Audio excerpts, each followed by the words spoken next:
today's session, C.H. Chitresh Gupta. C.H. Chitresh Gupta is a qualified chartered accountant, LLB, and a member of Indirect Taxation Committee of PhD Chamber of Commerce. He's a senior partner in a leading peer review firm in Delhi NCR region. He has worked extensively in the field of VAT and service tax and has been intensively associated with taxation matters, including representation at various authorities.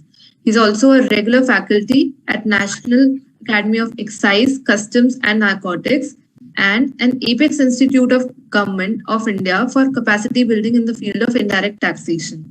He has authored various books on goods and service tax and has been a regular speaker in various CA study circles, bar associations and professional forums. He's also impaneled as GST faculty at ICAI. In today's session, he's going to talk about critical issues in input tax credit under GST. I would like to announce again that around 1200 plus participants have joined through separate online platforms. So queries would be taken in the last 10 to 15 minutes before closing of this session. On this note, a warm welcome to you, Chitresh ji. Over to you. Good evening, everybody. First of all, I would like to thank CP Committee for inviting me for such a wonderful webinar on this hot topic of critical issues in input tax credit. Let me just share my presentation. I hope my presentation is visible to everybody. Yes, sir. Yes, sir. Yeah. So I'll be speaking in mix in English and Hindi. I think that will be fine to the audience. Sir, basically we have audience from across country. Okay. So would request if Hindi upload, that may be translation. Okay. But the English version should be, and that Hindi may be followed. Not an issue. So let's start with the critical issues and input tax credit. I think now, since GST is now around 4 years old, and now everybody is aware about the general provisions with respect to the input tax credit. So I thought it will be better to deal with the critical issues, because now a lot of litigation is going on in GST and many notices are being received by the taxpayers. And as a professional, we are assisting various companies to reply those notices. So I'll be discussing the practical aspects in which the notices are being issued and what defense and grounds we can take to reply to those notices. So in my presentation, the brief flow will be like this. First, I'll be discussing the basic conditions for taking the ITC. Then I'll be dealing with the critical issues relating to those conditions, because the critical issues arises from the conditions itself. So it is necessary to discuss the condition first, then we'll be dealing with the issues. So let us first move to the basic provision. What are the conditions for taking ITC? So under the GST law, CGST Act, there is section 16 subsection 1, which provides the general provisions for availing the input tax credit. It says only registered person can claim ITC, meaning thereby you have to be registered, and if you're not registered, you cannot claim ITC on inward supply of goods or services or both. So there has to be an inward supply of goods or services or both, which are used or intended to be used. मतलब ऐसा नहीं कि तुरंत ही use करने हैं. If you want to use it at a later date, intended to be used, so those are also covered in the course or furtherance of business. And the said amount shall be credited to the electronic credit ledger of such person. So this is the general provision which deals with the eligibility of input tax credit. Apart from section 16 subsection 1, we have section 16 subsection 2, which contains the condition for availment of input tax credit. So the first condition is credit of input tax allowed only if the invoice or debit note or the other document are in possession of taxable person. So we already know that अगर किसी भी taxpayer के पास कोई invoice नहीं है, कोई document नहीं है, तो he cannot claim the input tax credit. So first condition is he should be in the possession of tax paying documents. This second condition is the details of the invoices or debit note has been furnished by the supplier in the statement of outward supplies, meaning thereby जो GSTR 1 है या IFF invoice furnishing facility है, by these two GSTR 1 and invoice furnishing facility, as the case may be, the supplier should have uploaded the details of invoice or debit notes and those details should have been communicated to the recipient. So sir, this is the clause which has been inserted by Finance Act 2021 recently, but this clause has not been notified till date. So as of now, it is there in the GST law, but it is yet to be notified. So we will be seeing the implication of this clause in my later slides. The third condition is ITC is available on receipt of goods or services. So unless and until you have received the goods or services, the recipient is not eligible to claim the input tax credit. So if you see that there are a lot of cases which are going on in GST related to fake invoices. So what are the main allegations which are being levied by the department in that case is that the recipient has claimed the input tax credit without the receipt of goods. So this is the third condition which is being violated by the recipient for claiming the input tax credit. So due to this condition, the department is issuing the notices that since you have not received the goods or services, you are not eligible to claim input tax credit. The fourth is the supplier has paid the tax to the government. So we already know that in the GST law, the government has mandated that unless the supplier has paid the tax to the government, the recipient is not eligible to claim the input tax credit. The another condition is return under section 39 is filed by the recipient. So जो recipient है उसने अपनी return भी file कर दी हो. Further, apart from these conditions, there is also a limitation in the CGST law which prescribes the time limit for claiming the input tax credit. For example, for financial year 2021, the credit can be claimed up to the due date of filing return for the month of September, that is 20th October 2021, or the actual date of filing annual return, whichever is earlier. Meaning thereby अगर आपने annual return 20th October से पहले file कर दी थी, तो actual date of filing annual return, otherwise due date of filing return for the month of September with the limitation period. Now let us move forward. Now let us now in the previous slide I have discussed the various conditions for claiming the input tax credit. Now let us discuss the issues which are arising out of those conditions. The first issue is what should be the basis of claiming ITC? It is GSTR 2A or GSTR 2B. तो अभी काफी cases में ये issue आता है, मेरे clients के मुझे काफी फोन आता है कि sir I have the GSTR 2A also and we are also getting GSTR 2B. So whether we should be claiming input tax credit as per GSTR 2B or as per GSTR 2A. So what is the response?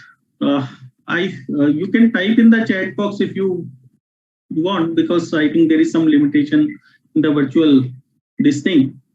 So this is the main question which is being debated at various forums, and the notices are also being issued by the department saying that you have claimed the excess ITC as compared to GSTR 2A or 2B, so you need to pay the difference. So let us discuss first what should be the basis of claiming input tax credit. So sir, if we see Rule 36 Sub-Rule 4, it says input tax credit to be availed by a registered person in respect to invoices or debit notes, the details of which have not been furnished by the suppliers, shall not exceed 5% of the eligible credit in respect to invoices or debit notes, the details of which has been furnished by the supplier in GSTR 1 or invoice furnishing facility.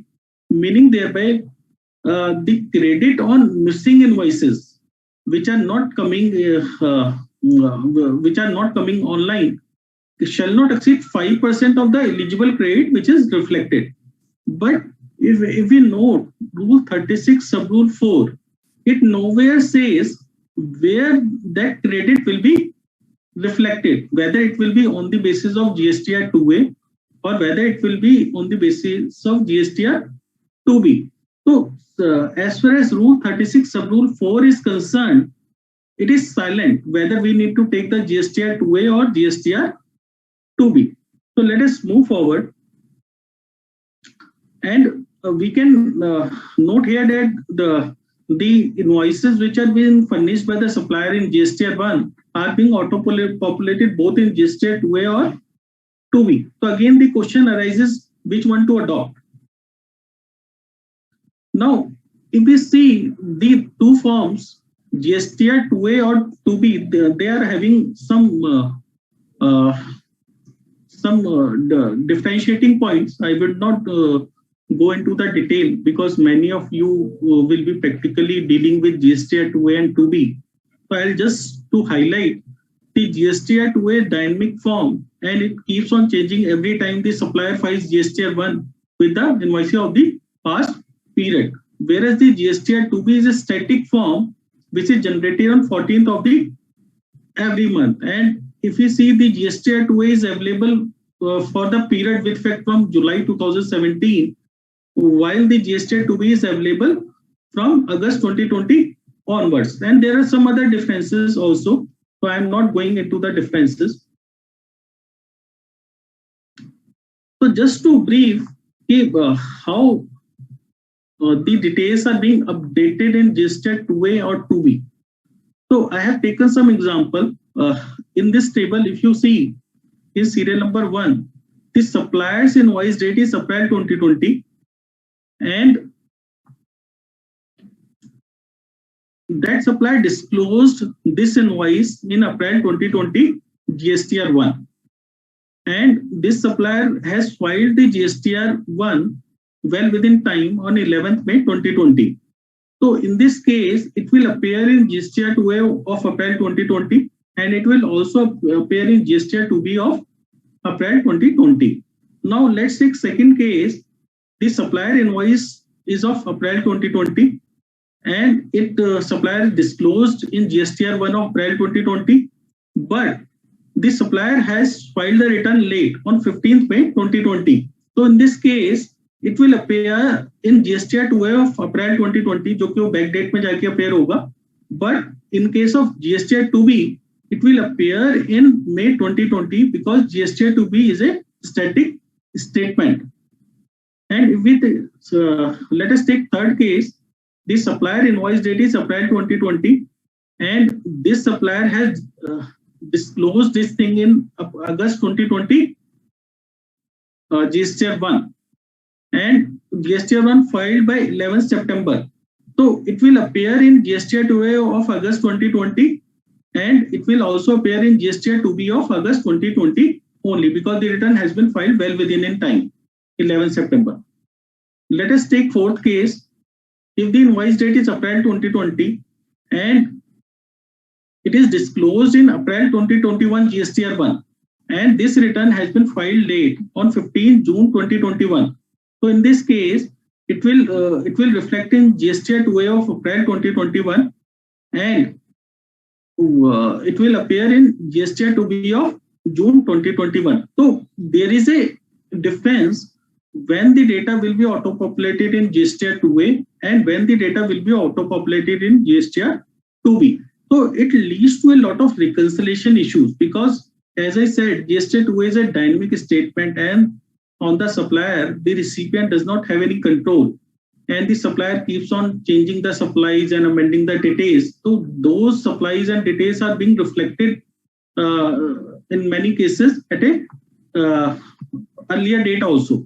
So it always keep on changing. So it becomes a challenge for the taxpayer to how to reconcile GSTR 2A. Now let us come to the circular number 123/42/2019 dated 11 November 2019. when the government has introduced Rule 36 sub Rule 4, which restrict the claiming of ITC on missing invoices up to a certain percentage.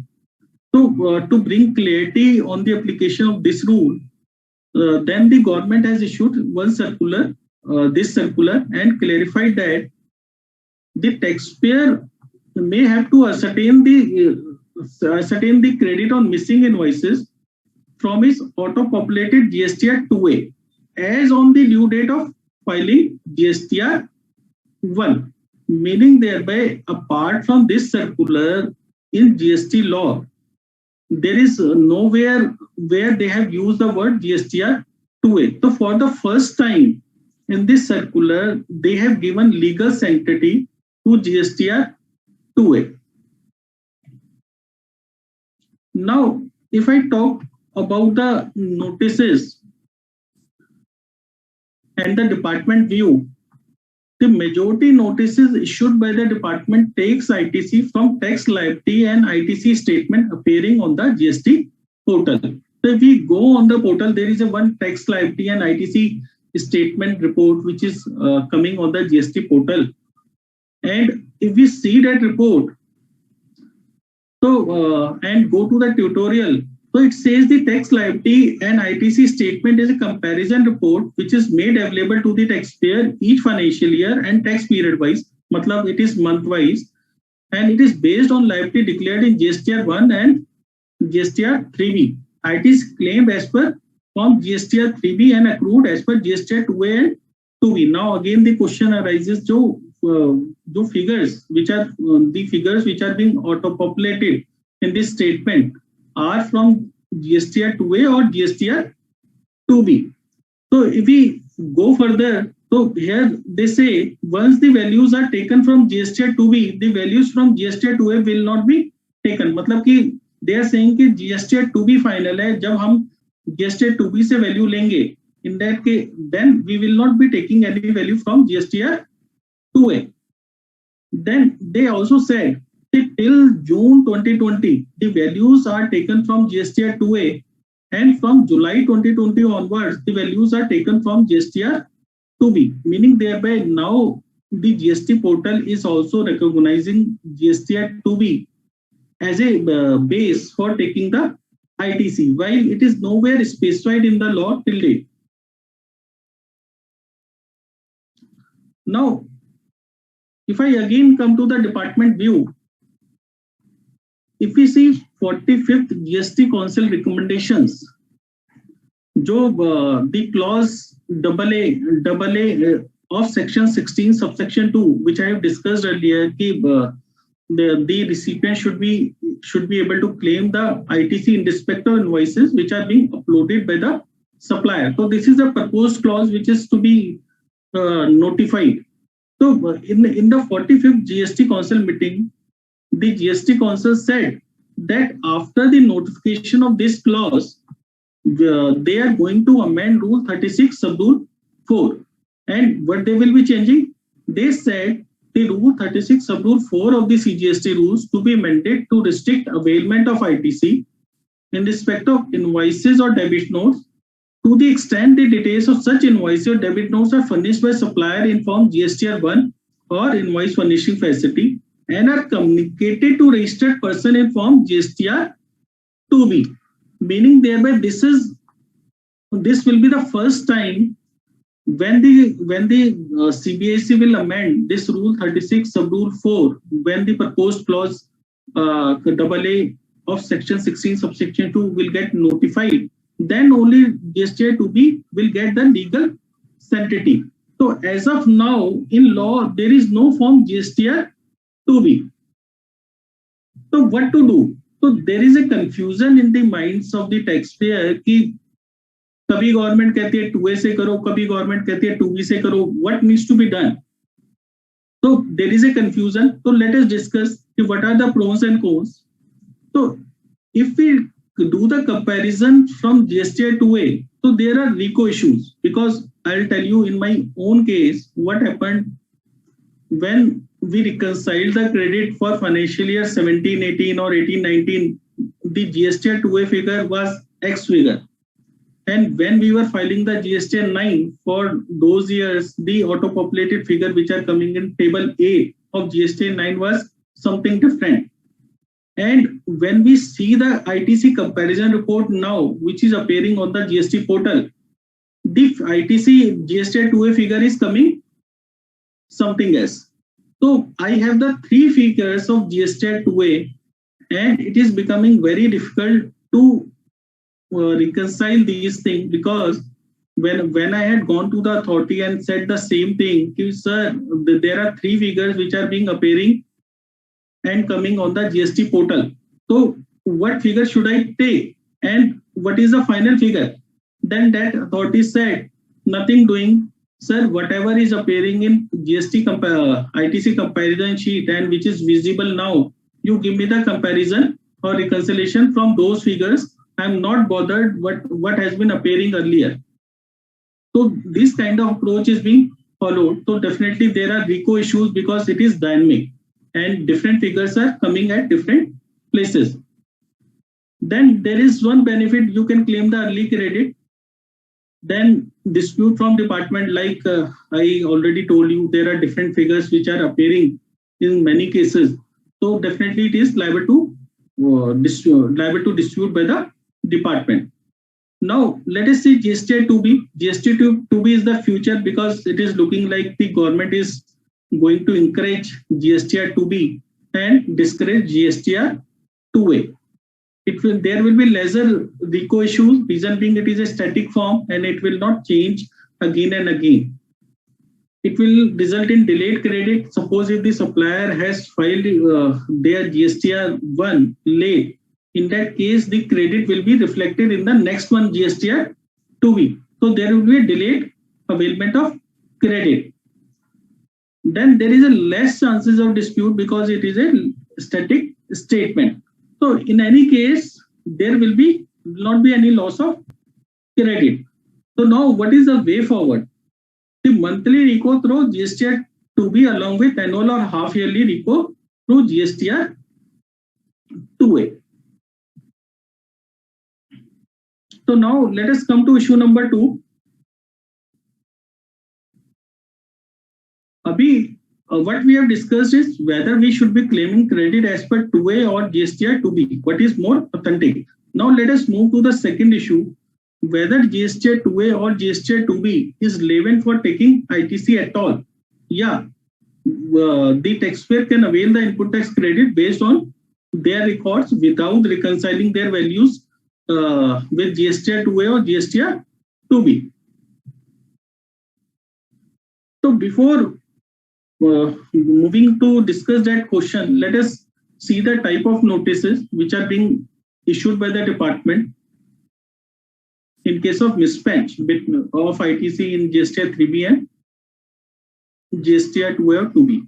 So I have seen mostly in case of Haryana, these summons under section 70 are being issued by the department in case of ITC mismatch cases.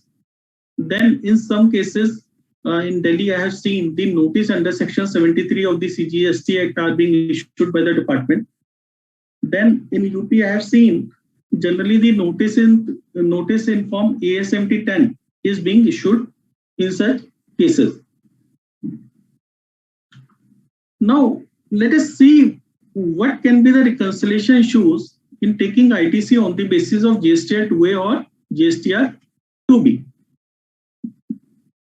First, mentioning of wrong GSTIN by supplier in GSTR 1. If supplier has quoted wrong GSTIN of the recipient, so definitely the credit shall not be reflecting in the GSTR 2A or 2B. The second is interstate supplies shown by the supplier as interstate supplies in GSTR 1. अगर उसने कोई supplies mismatch कर दी, basically interstate को interstate दिखा दिया और interstate को इंटरस्टेट दिखा दिया, तो definitely there will be issue in reconciliation. Then B2B supply shown as B2C supplies. So in that case, the B2B supply will not be reflecting in the recipient GSTR 2A. Then supplier filed GSTR 3B but failed to file GSTR 1. So in this case also, it will not be reflected. then JV is not forming part of purchase register.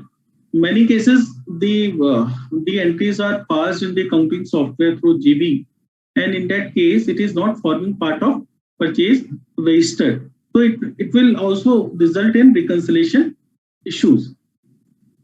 The another is group of invoices booked under single entries. Suppose there are 10 invoices and those invoices are being clubbed and booked as a single entry in your Tally or some accounting software. So in that case, definitely when you reconcile your GSTR 2A with your books of account, they are bound to be a reconciliation issue. The another is invoice with multiple rates booked under single entry. Suppose you purchase some goods and there are multiple rates item which are being mentioned in the same bill, and you booked it as a single entry, then definitely there will be a mismatch when you will reconcile with your GSTR 2A. So sir, we have seen there are a lot of reconciliation issues, and many reconciliation issues are just a procedural lapses and some minor mistakes on the part of the suppliers. Now the question arises whether because of some clerical mistake or lapse on the part of the supplier, the credit can be denied to the recipient because it is not appearing in the recipient GSTR 2A or GSTR 2B. For example, suppose I have taken case 1. The supplier has quoted wrong GSTIN of the recipient. So in that case, the relevant supply should not be reflecting in the GSTR 2A of the relevant recipient. But now the question arises, it's only a mistake in quoting the GSTIN of the recipient, but rest other conditions are being satisfied, which are given in under section 16 subsection 2. Meaning thereby the supplier has also paid the tax on that supply and the return has been duly filed by the supplier and the goods has been also been received by the recipient. But there is only a clerical mistake. Now, due to this small clerical mistake, the credit is not appearing in the GSTR 2A of the recipient. Now the government, whether the government can disallow the credit, this is the big question which is being asked and which is coming in everybody's mind, and the department is very harsh in case of reconciliation issues. So let us discuss what can be the possible grounds which we can take in these cases. Now, sir, ground number 1, we have section 42 and 43 which are kept in abeyance. First of all, if we recall, when the GST initially came, there was a complete matching system which are being there in the GST law, meaning thereby the supplier was required to file the GSTR 1. Then on the basis of GSTR 1, the details were going to be auto-populated in GSTR 2 of the recipient, and the recipient has the right to accept, modify, and reject the inward supply.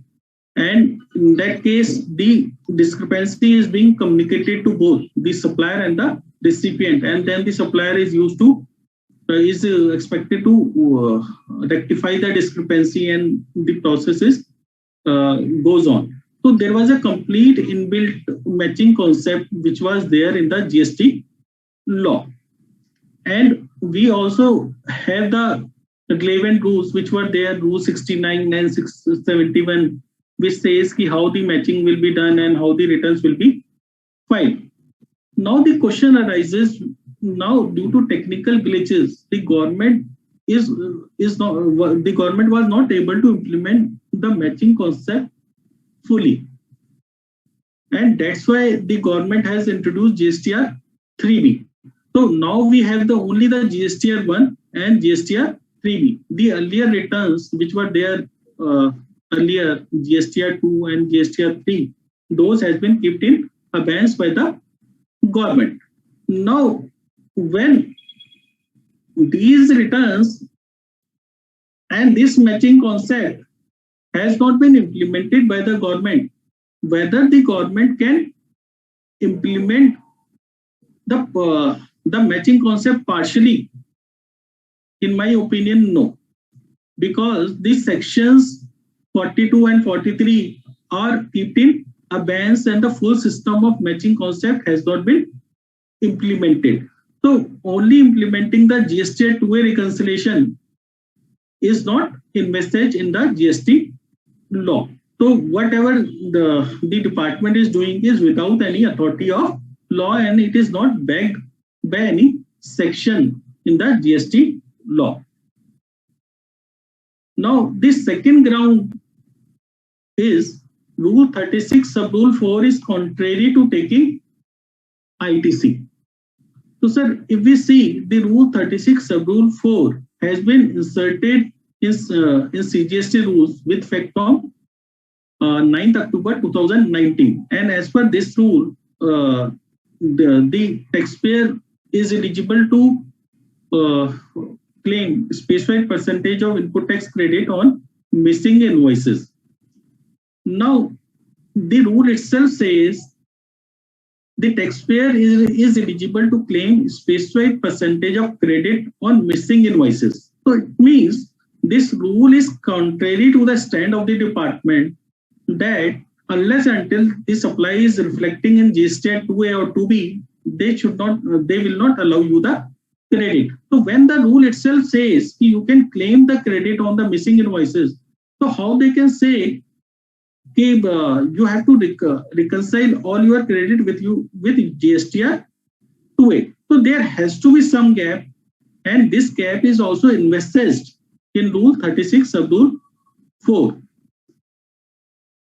And it is to be noted that this rule itself provides a machinery to take excess credit up to 20% or 10%, 5% eligible credit on the basis of 2A. So this can be the basis which we can take as one of the additional ground. When additional credit is allowed in law, so how you can say we have to compare it with GST 2A. The another is absence of legal backing of Rule 36 sub Rule 4. It is also being debated at various professional forums. The Rule 36(4) itself is ultra vires and needs to be struck down from the statute book because it does not have the enabling provision which should be there in the CGST law. So this rule has been challenged in various High Court judgments, like Rajasthan High Court in GR Infra Projects Limited, then Calcutta High Court in LGW Industries Limited, then also in Gujarat High Court in case of Society for Tax Analysis and Research. So it is under the dispute about the legality of this Rule 36 sub Rule 4. Meaning thereby, if this rule becomes ultra vires, so definitely reflection of invoices in GST 2A is not a valid method for claiming the input tax credit. The another ground which can be taken by the taxpayer is insertion of new clause AA in subsection 2 of section 16 is yet to be notified. Remember, sir, earlier I have discussed one clause which is the new condition which is added in section 16 subsection 2, clause AA. It says no registered person shall be entitled to take credit of any input tax in respect of supply of goods or services or both to him unless the details of invoice or debit note has been furnished by supplier in the statement of outward supplies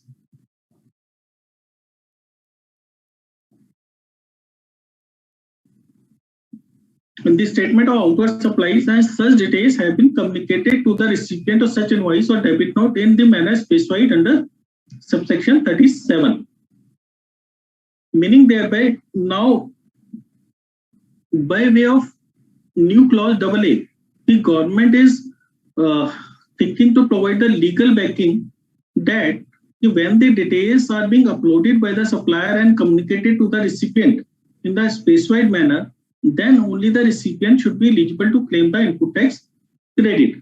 Now the question arises, when the government is introducing this clause now and it is to be notified from a later date, then how the government can insist that in earlier cases when the supplies are not uploaded by the supplier, in that case the credit will be disallowed, because this clause has been inserted prospectively, first thing. Secondly, when the government is inserting this clause prospectively, so what was the backing of rule 36 sub rule 4, which says that the credit on missing invoices can be claimed on such and such percentage. So meaning thereby it also substantiates the earlier position that the rule 36 sub rule 4 was ultra vires the CGST Act. Now the government has thought that yes, it was ultra vires, and now there is a need to bring in the legal backing to the rule 36 sub rule 4, and they thought of inserting, they proposed to insert this clause in the CGST Act and legalize the position.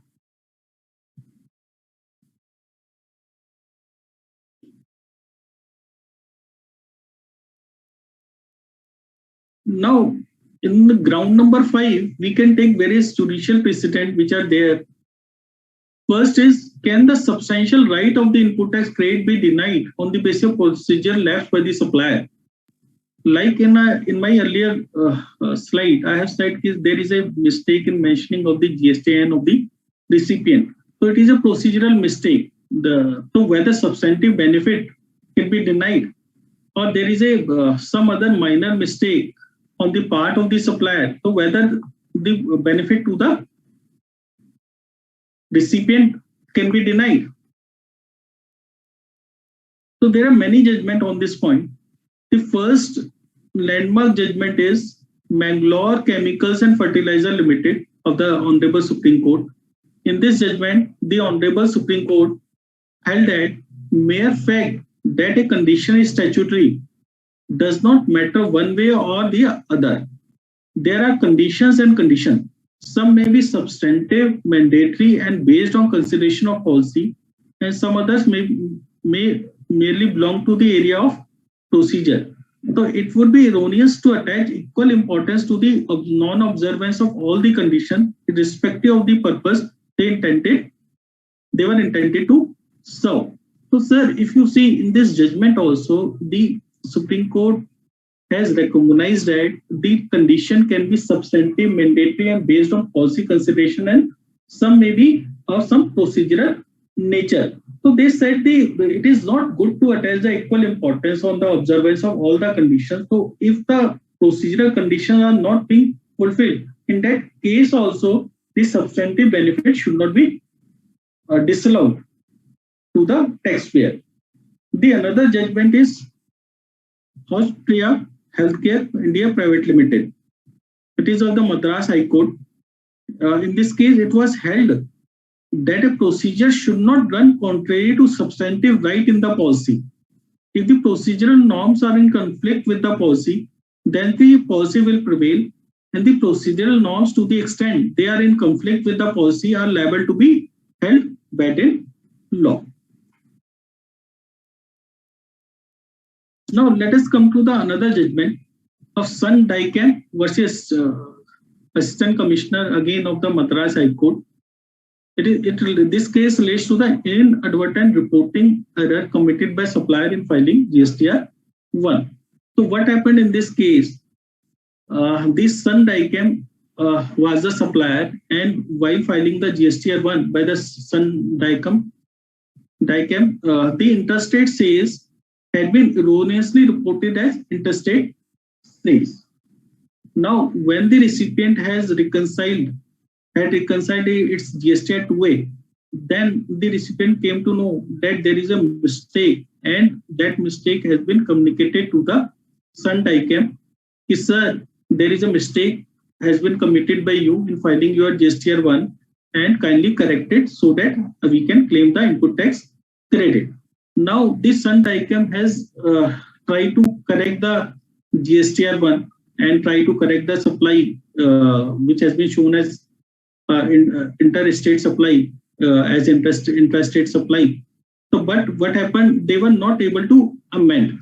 Reason being, the time limit for amending the GSTR 1 has already been passed, and they have approached the department, and the department has also said that since the time limit to amend the GSTR 1 has already passed, you cannot amend the GSTR 1. Now the matter traveled to the Madras High Court, and the High Court observed that the government have not notified GSTR 2 and GSTR 1A, which would have enabled customer to timely identify this error. So if these form has been basically what High Court said, if these forms GSTR 2 or 1A would have notified, then it should have timely, this recipient should have timely detected the error and communicated to the petitioner. Resultantly, the petitioner could not timely identify its error, and the petitioner could not be penalized for the same. Basis this, the court directed the revenue to enable the petitioner to rectify its GSTR 1. So in this case, the Sun Diacom has received the relief from the High Court.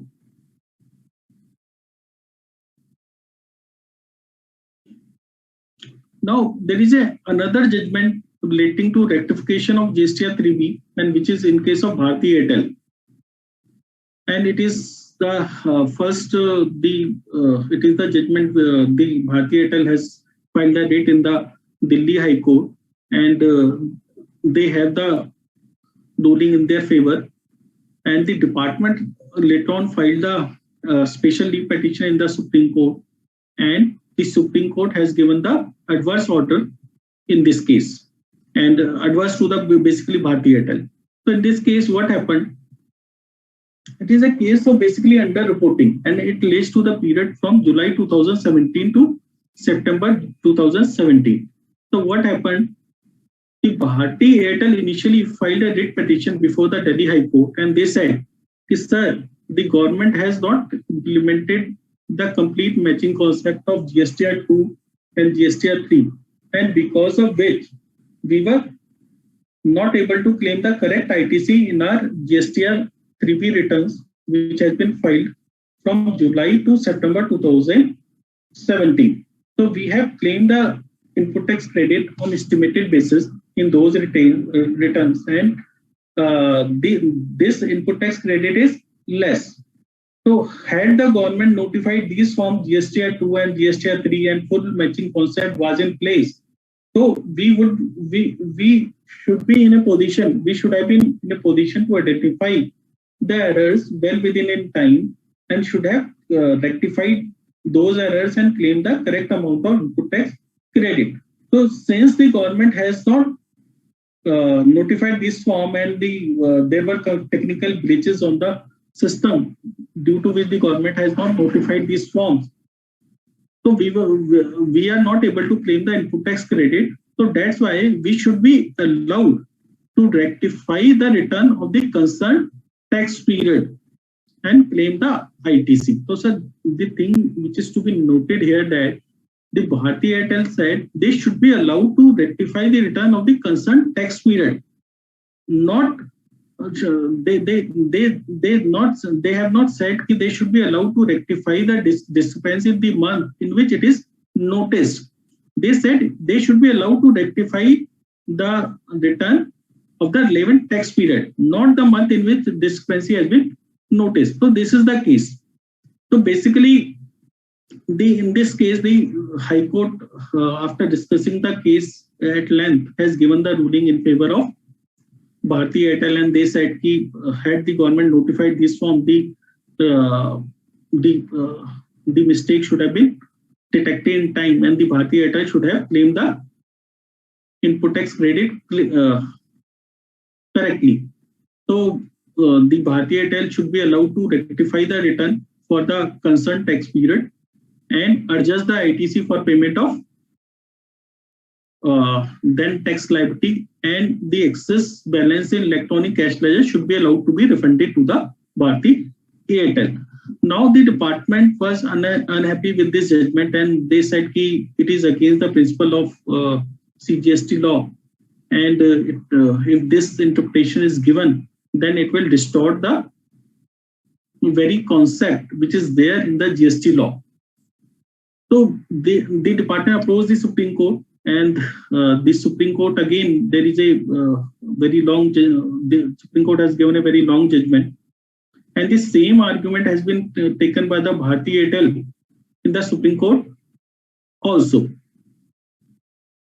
So Supreme Court, after analyzing the case, the Ontario Supreme Court held that the entire grievance of the respondent was founded on non-operability of the GSTR 2A during the relevant period. Meaning thereby the Supreme Court said and Bharti Airtel is saying that due to non-operability or non-availability of GSTR 2A, they are not able to claim the correct input tax credit, which play having been rejected as untenable. It must follow that the respondent with full knowledge and information derived from its books of count and record had done self-assessment and assessed the output tax liability for the relevant period and choose to discharge the same by paying cash. Meaning thereby Supreme Court ने कहा कि nothing doing, the Bharti Airtel has the full knowledge and information of the books of counts and the records, and on the basis of their books of counts and record, they should have computed the input tax credit and the output tax liability and should have done the self-assessment and discharge the that liability by paying cash.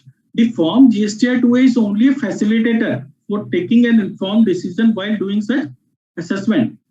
Non-performance and non-operability of form GSTR 2A, or for that matter, other form will be of no use because the dispensation stipulated at the relevant time obligated the registered person to submit the return on the basis of such self-assessment in form GSTR 3B manually on electronic platform. So it is very important judgment, and in this judgment also, the Supreme Court has observed that GSTR 2A is only a facilitator for making informed decision making. So herein in the judgment also, the Supreme Court has not said that you are required to claim the credit on the basis of GSTR 2A, and you claim the credit when the credit is matched with GSTR 2A. So this judgment also goes in favor of the taxpayer that GSTR 2A is only a facilitator and not the sacrosanct that if something is not appearing in GSTR 2A, so credit is not available. Now let us come to the issue number 3, which is the condition for taking input tax credit upon payment of tax by supplier. If we see section 16 subsection 2 clause C, it says no registered person shall be entitled to take credit of any input tax in respect of any supply of goods or services or both to him unless the tax charged in respect of such supply has been actually paid to the government. So when initially the GST law came, so there were a lot of hue and cry that there is no mechanism for the recipient to know that whether the tax has been paid by the supplier to the government or not, and the recipient has no control over the supplier. So it is a very harsh condition, but nothing doing, this condition is there in the GST law, and the government has not taken cognizance of the situation of the taxpayer. Now, a lot of notices are also being coming for these kind of cases. The supplier has not deposited the tax, so definitely you are required to pay the tax. So what ground we can take? First is the knowledge of non-payment of tax by supplier possible? So first, if we see, there is no auto mechanism for the recipient to know the invoices for which tax is not paid by the supplier. Because if you see GSTR 2A, GSTR 2A only shows the return filing status of GSTR 3B. So whether that particular supply has been reported by the taxpayer or supplier in the relevant month GSTR 3B or not, it is not coming from the GSTR 2A. And more so, this indication of filing of GSTR 3B is not there in GSTR 2B. So as such, the recipient does not have any mechanism to ensure that that particular supply has been reported and tax on that particular supply has been paid by the supplier.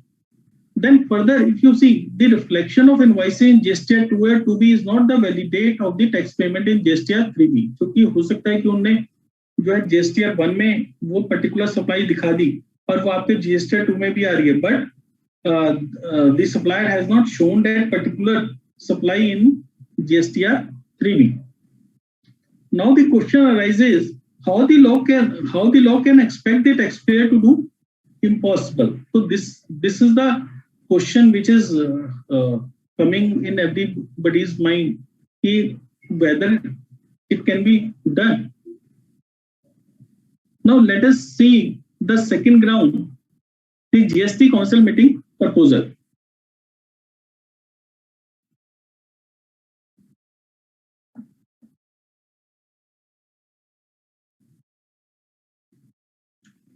In its 27th GST Council meeting, which was held on 4th May 2018, the Council had discussed this issue, and the Council has said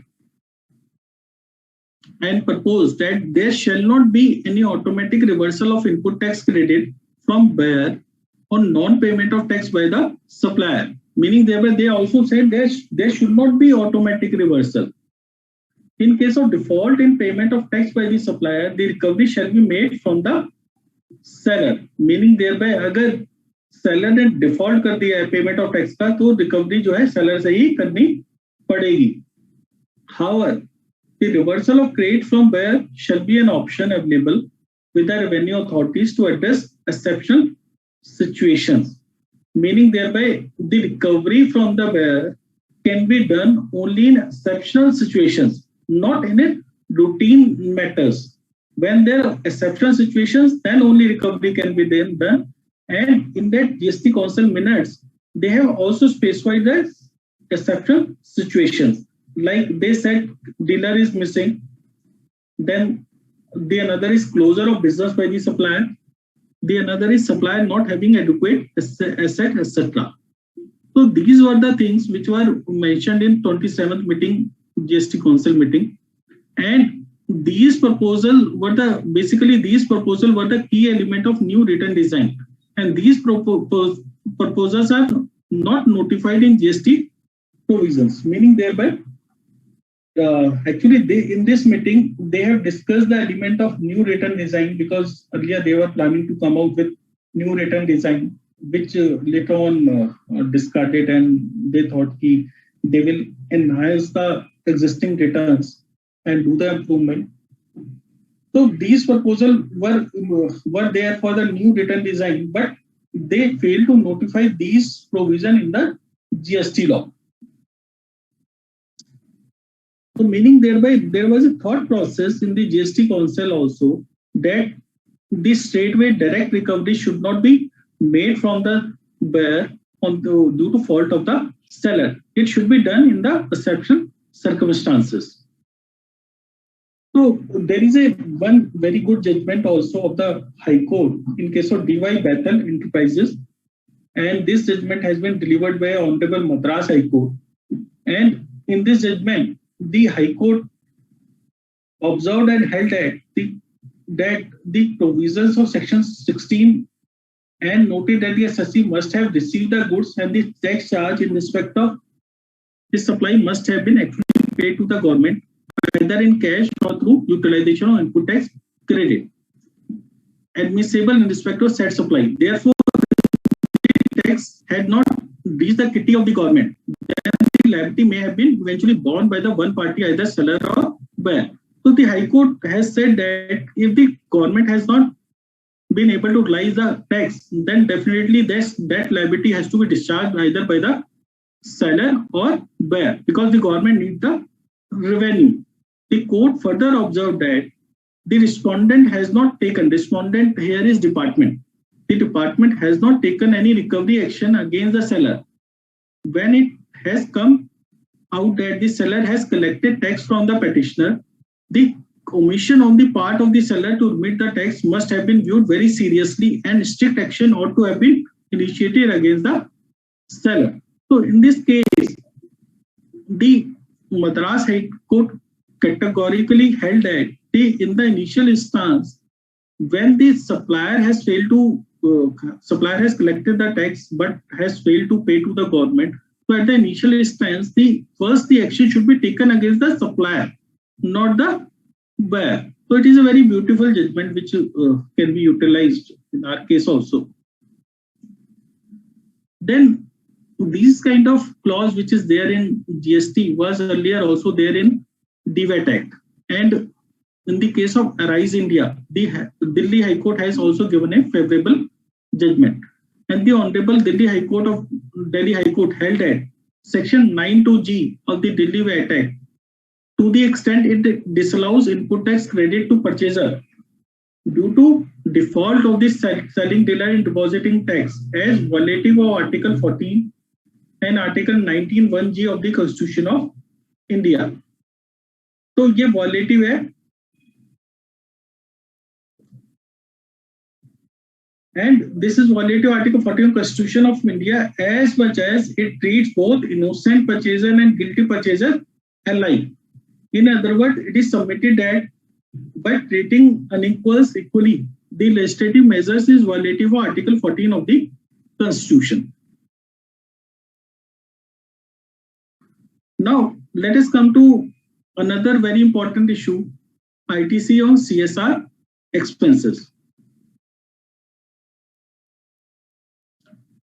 So, first of all, let us understand the word CSR. Corporate social responsibility can be defined as company's sense of responsibility towards community and environment, both ecological and social, in which it operates. So companies can fulfill their responsibility through waste and pollution reduction processes, by contributing education and social programs, by being environmental friendly, and by undertaking activities of similar nature. So these CSR activities can be legally obligated and not legally obligated. So what is the meaning of legally obligated and not legally obligated? Legally obligated means you have the legal obligation to incur that expenditure. So the word obligation has not been defined in the GST law. And if I see the legal jurisprudence, the obligation means a duty or a liability arising in law or from a contract, and the liability itself means subjection to a legal obligation. And the Calcutta High Court also defined the word obligation, and it says the obligation implies not a moral duty. It should not be only a moral duty, but a legal duty which can be enforced by law, which can be enforced by way of suit in court of law, and which is imposed upon a person by an outside agency or third party in respect of subject matter. So basically, in nutshell, there has to be legal obligation, and it should not be a moral duty and to qualify as obligation. Now, if I go to the Companies Act 2013, this section 135 of the Companies Act 2013 requires every company having a specified net worth or turnover or profit to contribute at least 2% of its average net profit toward satisfying its corporate social responsibility. So, as per section 135, there is a legal mandate on every company specifying, satisfying the specified criteria to contribute 2% of its average net profit towards CSR. So, there is it is not a moral duty, it is a legal obligation which is cast by the Companies Act 2013. Now, Schedule 7 to the Companies Act 2013 and Companies Corporate Social Responsibility Rules 2014 provide for certain conditions and guidelines for CSR objectives. Now, if I go to the Income Tax Act, this section 37 of the Income Tax Act, any expenditure incurred by an assessee on the activities relating to corporate social responsibility under section 135 of the Companies Act shall not be deemed to be an expenditure incurred by assessee for the purpose of business or profession. So now, sir, you can see on one hand, the Companies Act section 135 mandates the corporate social responsibility in case of certain companies. And on the other hand,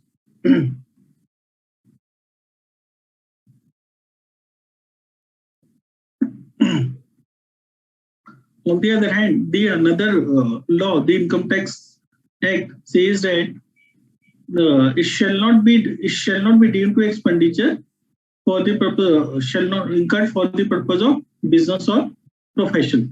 So, sir, I fail to understand that if once certain expenditure has been made as compulsory by certain act, so how Income Tax Act can say it is not for the purpose of business or profession? So, sir, there is a conflict, and as far as this expenditure is concerned, the GST law does not provide any guidance on the same, whether it will be treated as related to business or whether it will be treated as not related to business.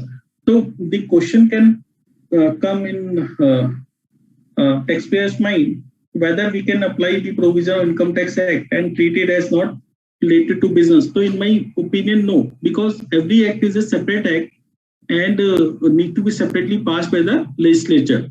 So we cannot apply the same treatment which we are given in the Income Tax Act. So now the question arises what to do. So for this, basically why this question is arising, because if you see section 17 subsection 5 clause H, it says goods given as gift of free samples. In that case, the ITC shall not be allowed. So basically, if the company is incurring certain expenditure, giving some COVID-related relief material free of cost, so whether it can be considered as gift and ITC shall be disallowed on that expenditure. So that is a question which is being very prominent nowadays. Reason being, in COVID times, a lot of companies has come forward and donated a lot of relief material to the poor and given various CSR expenditure. Now, whether those kind of expenditure can be treated as gift and the ITC is to be disallowed to the company, that is a question which is the very big question and which is not being answered. So, if to understand better this thing, let us understand the term gift, because on gift the ITC is not allowed. So gift, the term gift has not been defined in GST law. If we see the press release dated 10 July 2017, in common parlance, the gift is made without consideration and is voluntary in nature. Matlab, it has to be voluntary. There should not be any compulsion, and nobody can go to the court of law for claiming the gift, and it has to be without consideration. Matlab, you should not be getting any consideration from the donee, and is made occasionally and cannot be demanded as a matter of right by a person, and the person cannot move a court for obtaining a gift. So this is a general definition which has been given in the press release. Now, if we see the Transfer Property Act, section 122 of the said act defines the term gift, and it says the gift is the transfer of certain existing movable or immovable property made voluntary. Again, here it has to be voluntary and without consideration by one person called the donor to another called the donee and accepted by on behalf of the donee. Now let us see few advanced reading on the subject matter to understand it better. There is a recent advanced ruling of Dwarkesh Sugar Industries Limited, UP की है ये basically. In this, the Honorable Advanced Ruling Authority has held that the applicant is compulsorily required to undertake CSR activities in order to run its business, and accordingly it becomes essential part of his business process as a whole. Therefore, the said CSR activities are to be treated as incurred in the course of business. Taking this into consideration, the authority concluded that the ITC in terms of section 16 is to be allowed on such transactions. So in my view, this is a correct ruling because the Dwarkesh Sugar Industries Limited was compulsory required as per the company law to incur the CSR expenditure. When it is a legal obligation, to definitely they don't have any discretion in incurring the expenditure. So it is in the course of business, because unless until they incur that expenditure, they are not able to run the business, because it is a mandatory requirement. So in my view, it is a correct ruling, and the ITC should be allowed, and it has been rightly allowed by the Dwarka Sugar Industries Limited. Now, if you see the cases in service tax also, so there is a one judgment of SL Propack, wherein it has been held that the ITC or the credit should be allowed on CSR expenses. तो इसमें जो सी state Mumbai का judgment है, see state Mumbai held at CSR which was mandatory requirement for public sector undertakings has been made obligatory also for the private sector, and unless the same is to be treated as input service in respect of activities related to business, production and sustainability of the company itself would be at stake.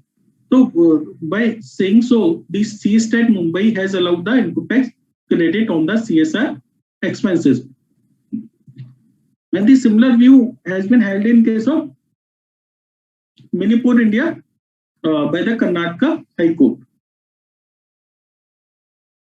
Now there are contrary views also, and the Advanced Ruling Authority of Kerala, in case of Polycab Wires Private Limited, has taken a contrary view, and they said these the credit should not be allowed in case of CSR expenses. So to summarize, in my view, although the matter is still disputed, but if you are doing a compulsory CSR expenditure, so definitely in my view, the input tax credit should be allowed. Now let us come to the other case, when there is no obligation on the company to incur the CSR expenses. So there are CSR expenses which are not legally obligated. So it can be in the form of FOC supplies, medicine, oxygen, vaccination, etc. So these supplies or medical oxygen, etc., can be given to two types of persons. First is provided to employees. Second is provided to other than employees.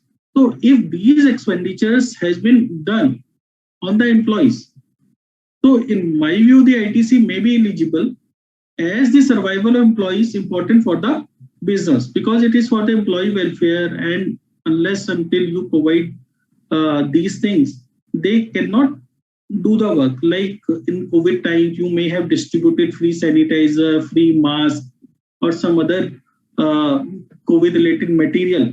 So definitely it is for the betterment of the employee, so that he can come to the office and do the work in an efficient manner. So it is for the purpose of business, and more so in many cases it was as per the guidelines which has been issued by the government, and it cannot be considered as gift, because in many cases it was mandatory as per the guidelines. And definitely when employee is working for the company, so the employee is contributing to the growth of the company, so some consideration is coming from employee to employer.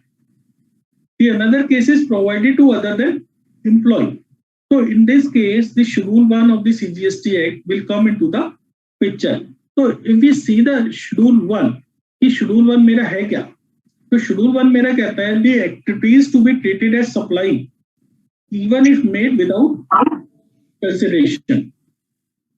तो ये कहता है, इसका clause 1 कहता है permanent transfer and disposable of business assets where input tax credit has been availed on such assets shall be treated as supply, meaning thereby if there is some permanent transfer and disposal of business assets on which you have claimed the input tax credit, then that transfer will be treated as supply even if there is no consideration. Now, first, if you read this thing, so they have used the word business assets. So if you are giving some COVID-related material free of cost, whether it is a business asset or not, so that is a question. If you're giving some relief material, so whether that thing would fall in the definition of business asset. The term business asset as such has not been defined in the GST law. So again, yes, it is a matter of debate whether the leaf material will be treated as business asset or not. So nonetheless, let's assume it will fall in the business asset, and if we say yes, it can be we have the company has claimed the ITC, so it will fall in Schedule 1. So if we see the option 1, so treat it as a supply as per Schedule 1 to the CGST Act and charge the applicable GST and claim the ITC. So this can be one option. And if you say no, this activity does not fall in Schedule 1 because it is not a business asset, in that case, you have the option to reverse the ITC on the leaf material. So both the option can be exercised depending on the various scenarios. So thanks a lot for the patient hearing.